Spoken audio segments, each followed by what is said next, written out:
This is a lecture from Open Tuition.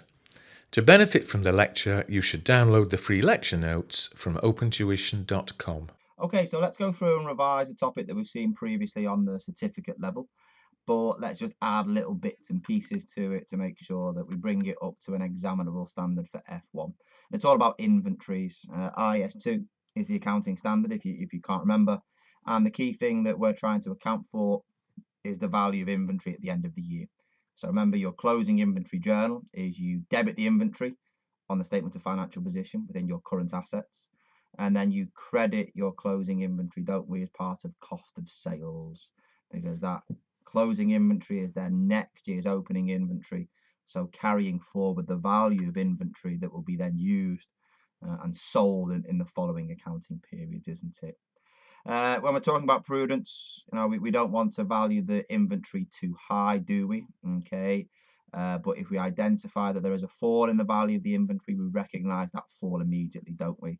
It's therefore then that we value the inventory at the lower of the cost and the net realizable value. So hopefully you can remember that from the glory days of the certificate level. When you're looking at your NRV, that's your expected selling price, less your cost to complete, less your cost of selling. Okay, so we can look at that on a per unit basis. So what we expect to sell it for, less any cost to complete. So we might need to modify it to be able to get it into a saleable fashion. So maybe your goods have had the packaging damaged and we need to repackage the goods. Okay, so maybe that will be then a cost to complete the good to get it into a saleable condition. Cost of selling, advertising costs, something along those lines there, and then deduct that to give you your net realizable value. Okay. Cost is a little bit like what we've seen previously when we look at the cost of an asset.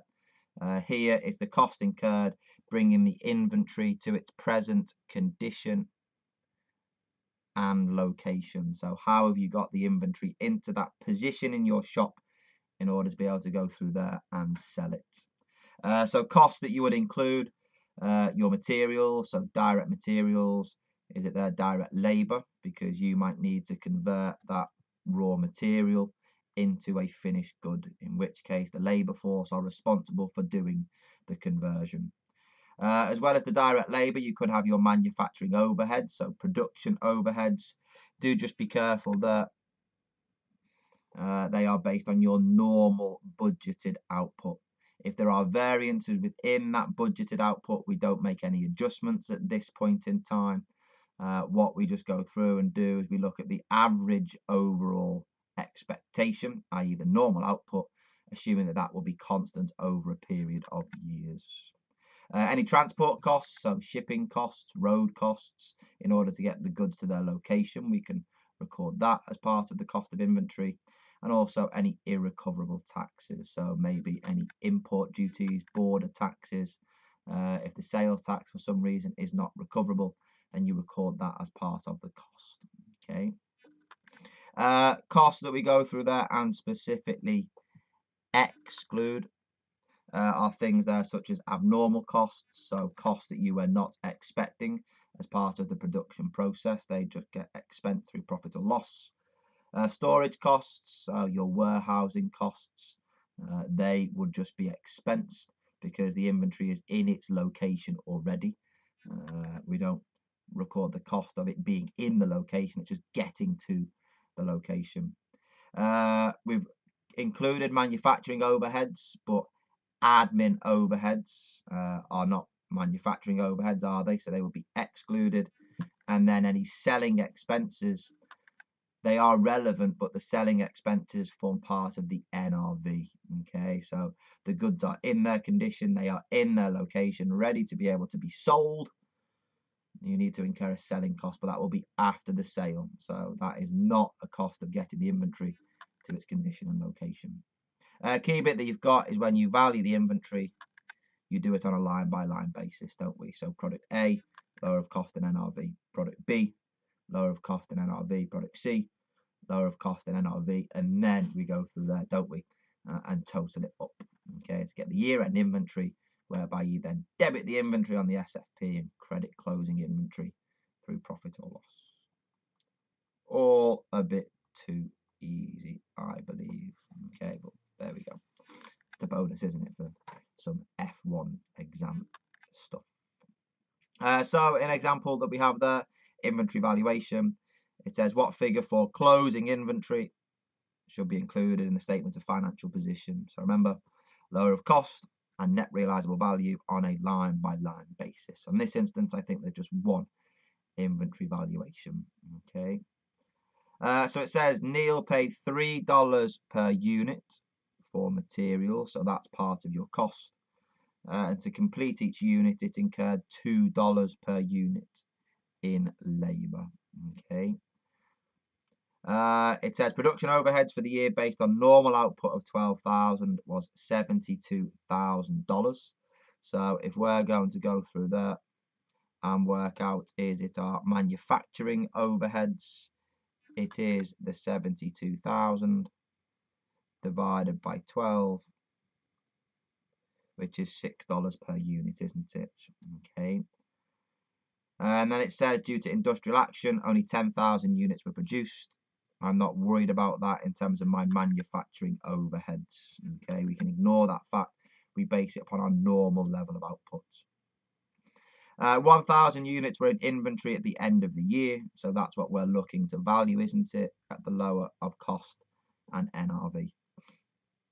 As a result of the industrial action, some units were badly stored and became damaged. It's estimated that 200 of them will now be sold for $12 each. After minor repairs, is it of $2 each? So we need to go through there, don't we, and combine them to work out the NRV, don't we, the net realizable value. Key bit there is that of those 1,000 units, 200 of them have suffered damage. Okay, the remaining 800 are all okay. So what you've got is, if we look at the cost of the goods that we have, I think, is $3 plus $2 plus 6, which is there as $11 per unit, isn't it? The NRV, if you like, for those goods that were damaged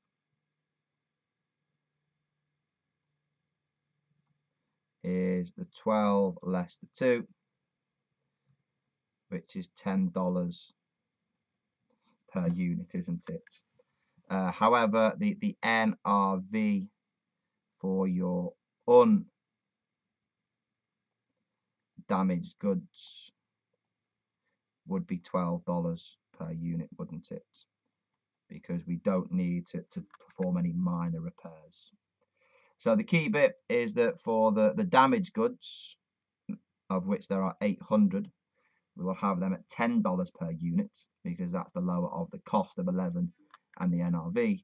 But for the undamaged goods, we will value them there, is it at $11 per unit, because that is lower than the NRV for those undamaged goods. So what you've got there is, if you split out your answer, you've got, is it the undamaged goods, is that there as $11 per unit multiplied by 800 units, and then the damaged goods is your $10 per unit, of which there are 200 units. Okay, as I just get my calculator, I think I can do that one, can't I? So that's $2,000.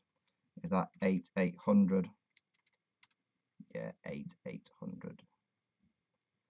So that's $8,800. And if I add them together, that gives me, there is it, $10,800. So key bit is that I valued them separately, haven't I? I valued the damaged goods and the undamaged goods separately. Okay, when I valued each of them, it's at the lower of cost. So for the undamaged, that was the lower of cost in NRV. And for the damaged goods, the lower there was the NRV. Okay, so just complicating it up ever so slightly based upon what you had on the certificate level. Okay, there you go. There isn't much else